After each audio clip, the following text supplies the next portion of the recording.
All right, so like I mentioned, I am 16 hours into fasting in memorial of John F. Kennedy, and I really enjoyed getting some exercise while fasting, helping my landlord clean up the place. So I wanted to see what the situation is because I really wanted to get rid of a lot of stuff as I was cleaning. So I just talked to my landlord on the phone, and I got a little bit of a life lesson about how not to be a doormat. So my landlord explained that a lot of this stuff wasn't his. He had another tenant who's in the process of moving. His old tenant had bought a house during the pandemic, and in the process of moving some stuff, and they have kept putting it off.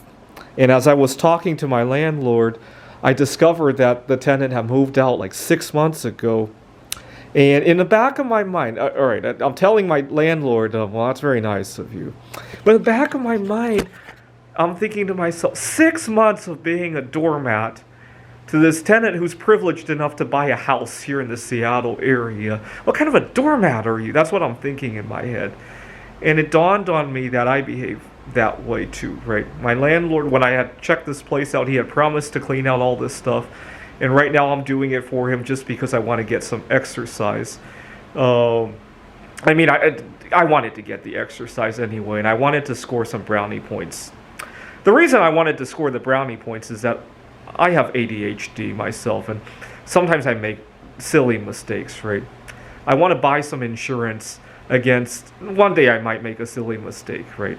Maybe I'll accidentally break something, or I had another place in the past where I've accidentally caused damage, car accidents, right? Hitting something in the house, or things like that, right? It happens.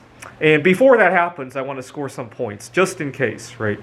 And I needed the exercise anyway, and plus, I needed my good health. I needed to get the dust out of here anyway. But at the same time, I want to make sure that I'm not setting a precedence that I'm being a doormat, because I have had that kind of a problem before. So I was interviewing at a job, and I got an offer, and I was negotiating a few things. And the new manager was very upset at something that I had negotiated. I had asked for an extra week of vacation. And my manager explained that you won't even have time to take all that vacation. And I said, no, it's not that. You see, I at two previous companies, actually, I am one of the few people who is still single. And people have this tendency to ask me to donate vacation time when the situation comes up, right? I had one colleague who had a complicated pregnancy, and you just can't say no to stuff like that, right? I had another colleague who had a family member with COVID-19. Again, you can't really say no to that, especially when people know that you're locked down and you can't even take a vacation anyway, right? And so I'm thinking, what about 20 days, and then if I don't give away 5 days, I'll just forfeit them. And my manager was very upset that I had to deal with this problem in this fashion. He says, it's kind of funny because we instituted that policy 20 years ago.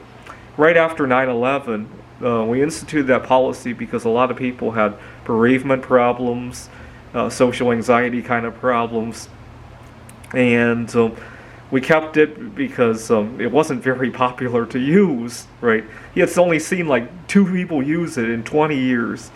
And it was upset that he asked me if I would behave like a doormat with other situations, right? This is a position for an assistant professor. He asked me, what if your students wanted extensions and things like that?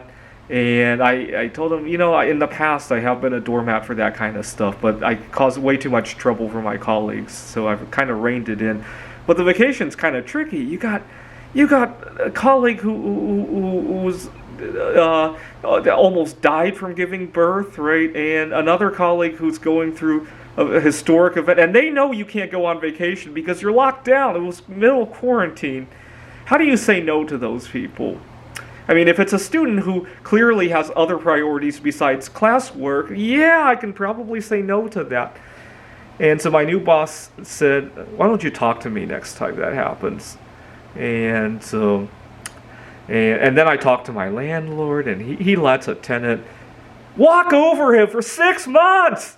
A tenant who was fortunate enough to buy a house here in the Seattle area. I didn't yell at him, but in my mind I was angry.